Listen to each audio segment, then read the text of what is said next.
और वो सूरज वंशी छैया रे।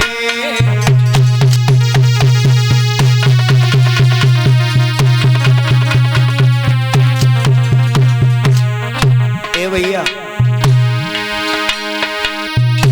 शादी को तैयार नवे वो सूरज वंशी छैया रे।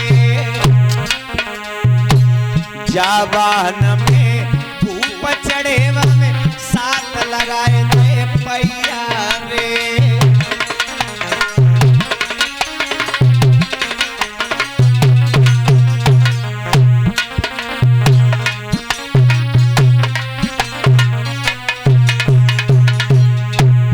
राजा प्रियव्रत पृथ्वी से मिलने के लिए जैसे ही घर से निकला है राजन, पृथ्वी के पास में पहुंचा, जवाब दिया मैं तुम्हारे साथ में शादी करना चाहता हूं। पृथ्वी ने जवाब दिया राजन तुम मेरे साथ में शादी करोगे? जवाब दिया मैं शादी करने के लिए मैं आपके पास आया, तुम्हारी क्या राय है? पृथ्वी मां ने जवाब दिया राजन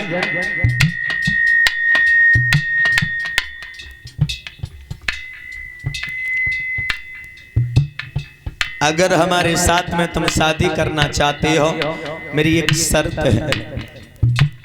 क्या शर्त है?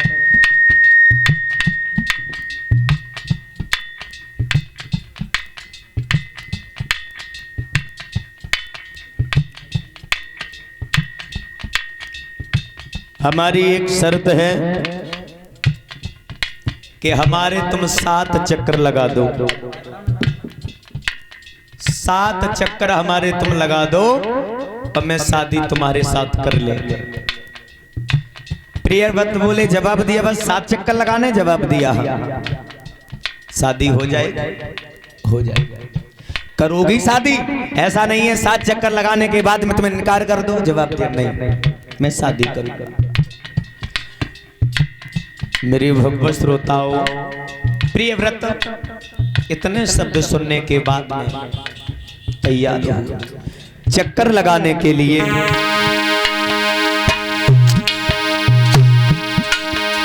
पहलो मारो दूसरो मारो तीसरे की करी तैयारी रे।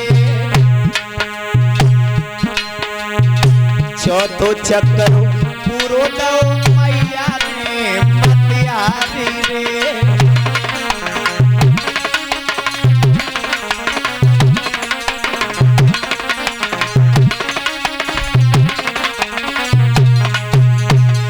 पहला चक्कर दिया, दूसरा दिया। अब पृथ्वी मां विचार कर रही है ऐसा तो हो ही नहीं सकता, ये राजन हमारे 7 चक्कर लगा देते।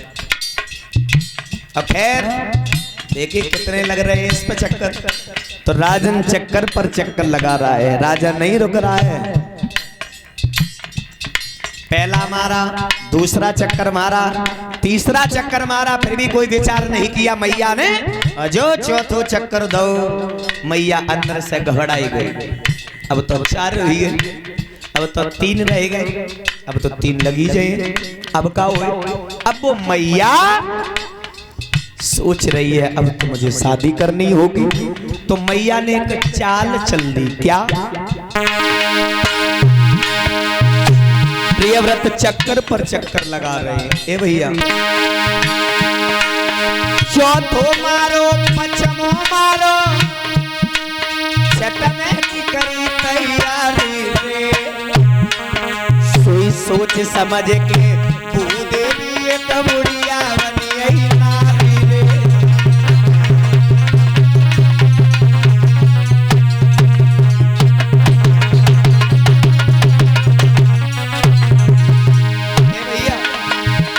चौथो मारो पचमो मारो छठवें की करी तैयारी रे।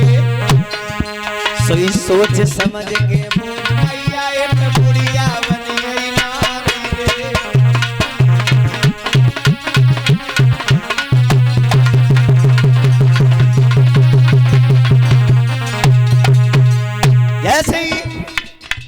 चक्कर दिए हैं। अब मैया जो पृथ्वी थी एक बूढ़ी अवस्था में एक मां का रूप लिया और रास्ते में बैठ गए, छल किया मैया है। अब प्रियव्रत जैसे ही आए हैं 7वां चक्कर लगाने के लिए, तो प्रियव्रत ने जैसे ही देखा एक अबला स्त्री है, तो प्रियव्रत राजा 7वां चक्कर लगा रहे थे, तो भैया बोले पचमा मारो छठमा मारो सतमे की करी तैयारी रे। तब राजा भैया बोले पड़े ने कहती जाइए मातारी रे।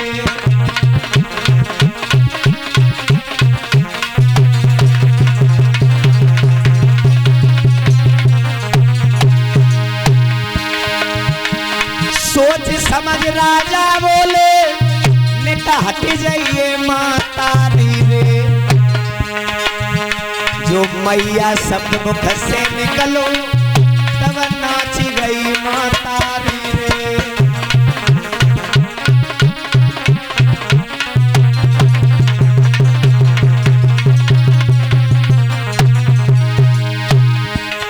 जवाब दिया माँ इस रास्ते से हट जाओ, मुझे चक्कर लगाना है। और जो मुख से मैया शब्द निकलो तो धरती माँ खड़ी हुई अपने स्थान पर नाचने लगी। जवाब दो, अब तो बात बनी ही गई है। जवाब दो माँ क्या बात है। तो पृथ्वी माँ ने प्रियव्रत से कहा राजन सुनो मेरी बात।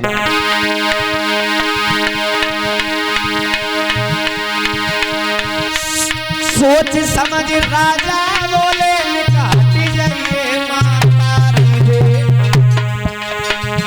तब मैया ने जवाब दो अब माता तो या नारी रे।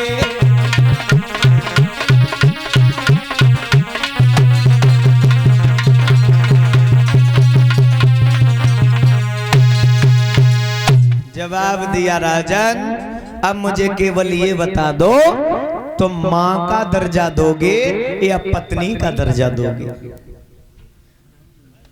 राजा प्रियव्रत ने जैसे ही इतने शब्द सुने समझो पैरों तलक जमीन खिसक गई हो, ऐसा प्रतीत हुआ। जवाब दिया ये क्या हो गया। अरे जिसके साथ मैं शादी करने के लिए आया उससे मैंने मां कहा है। जवाब दिया राजन अब तुम ही न्याय कर दो, मुझे मां का दर्जा दोगे या पत्नी का दर्जा दोगे।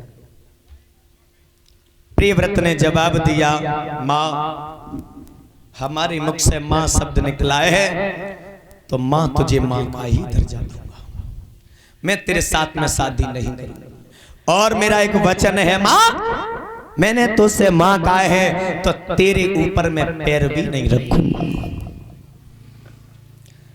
एक बहुत दूर पड़ा हुआ था एक पक्षी मरा पड़ा हुआ था। जैसे ही पक्षी की तरफ नजर पहुंची तो राजा प्रियव्रत ने अपना शरीर वहीं त्याग दिया और उस पक्षी में वास कर गया। उस नाम पक्षी का था हरियल, जो आज भी है और आज भी प्रण है, ऊपर ऊपर रहता है, आता है जमीन पर लेकिन उसका नियम आज भी है। जब जमीन पर हरियल पक्षी आज भी आता है तो अपने पंजों में एक सूखी लकड़ी को दबा करके आता है। वैसे जमीन पर बैठ नहीं सकता, वृक्षों पर रहेगा, उड़ता रहेगा। अगर जमीन पर आता भी है तो एक सूखी लकड़ी को पंजों में दबा करके बैठता है। मेरी भगवत श्रोताओं उन्हीं के भाई महाराज हुए हैं उत्तान,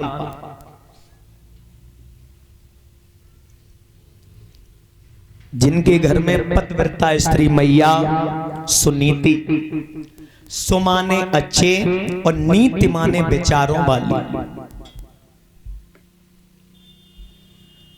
हर स्त्री सुनीति होती है, क्योंकि जिन मैया के विचार सुंदर हो वो मां सुनीति होती है। मेरे भगवत श्रोताओं, बताया मैया सुनीति,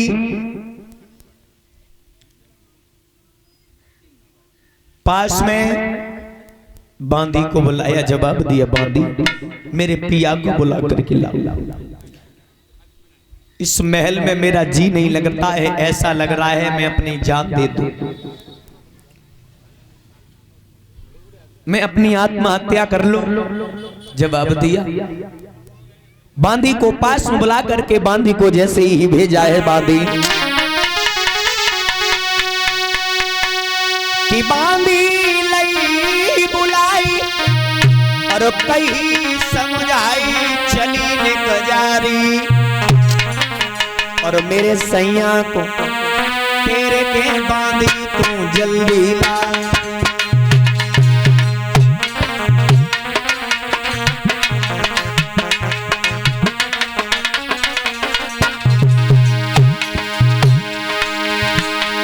सोई भरी बिटरिया रंग में जात मधुरिया चार, चटक चुनरिया लटक जावे दोतिया धवत पाए सो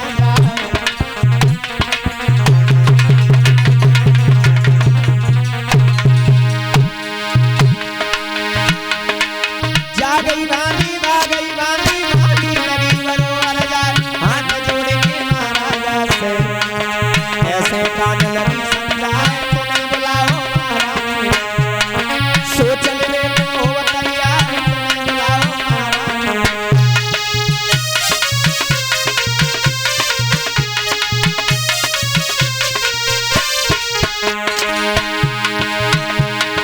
इतनी सुनी जब राजा ने संग ही तुरंत चलो किदार, आवत देखो जब मैया ने भज के पलंग दो तकाए, आवत देखो जब मैया भज के पलंग दो तकाए, लोटा यार वीर को जल भर लाई नार नार धीरे धीरे रमिया, परम सने बल महान धीरे धीरे।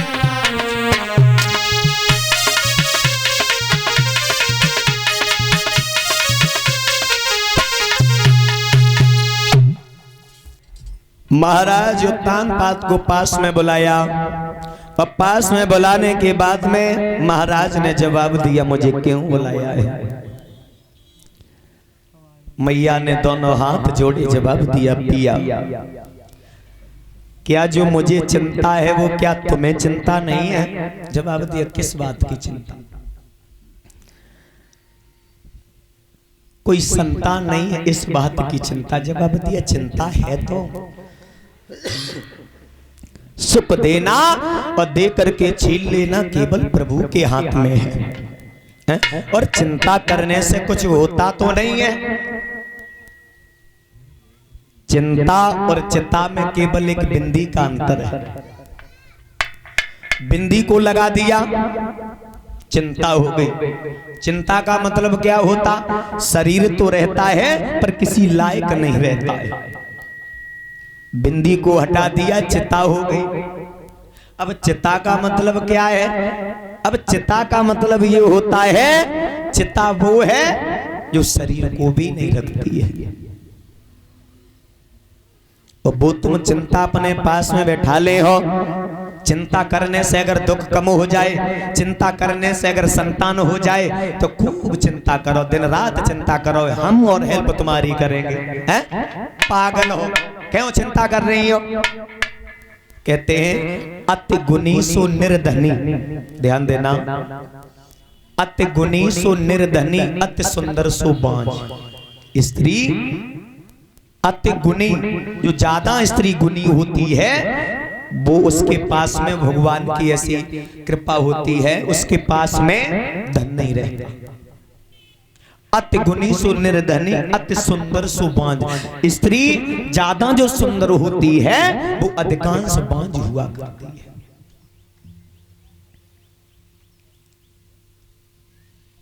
कहते अगर किसी सज्जन व्यक्ति से पूछो भैया तुम सुखी हो, तो दुनिया में केवल जवाब यही मिलेगा हमसे दुनिया में कोई दुखी। काऊ के संतान नहीं है वो जा से दुखी है, वो काऊ के संतान है वो संतान से दुखी है, क्योंकि उसकी संतान गलत रास्ते पर भटक रही है इसलिए दुखी है। किसी का सम्मान नहीं होता वो इसलिए दुखी है, और किसी का इतना सम्मान होता वो सम्मान से दुखी है।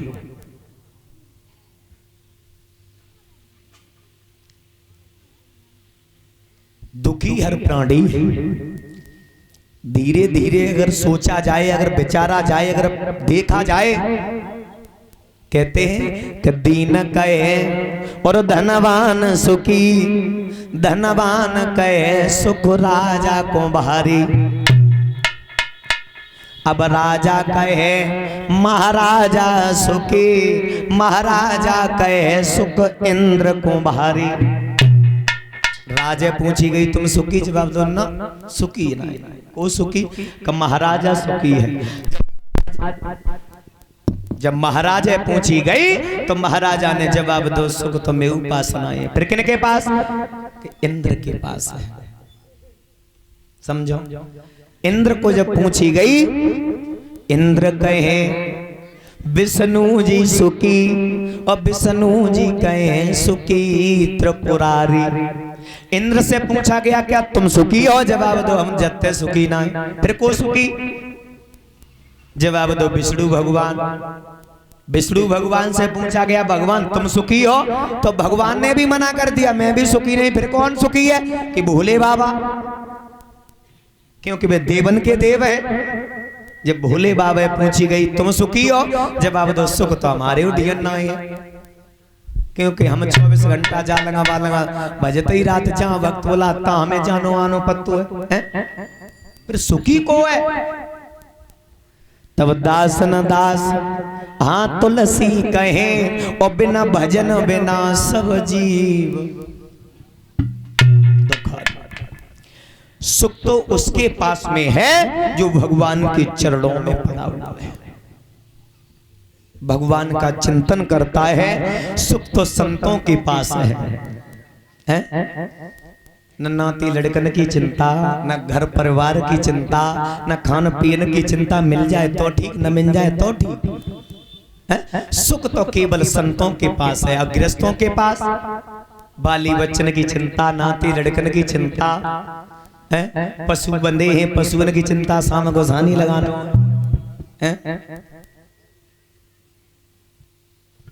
सुख तो केवल उनके पास में होता है, चाहे गृहस्थ हो चाहे संत हो, जो भगवान के चरणों में है। दुनिया में रहते रहते सुख तो उनके पास में है।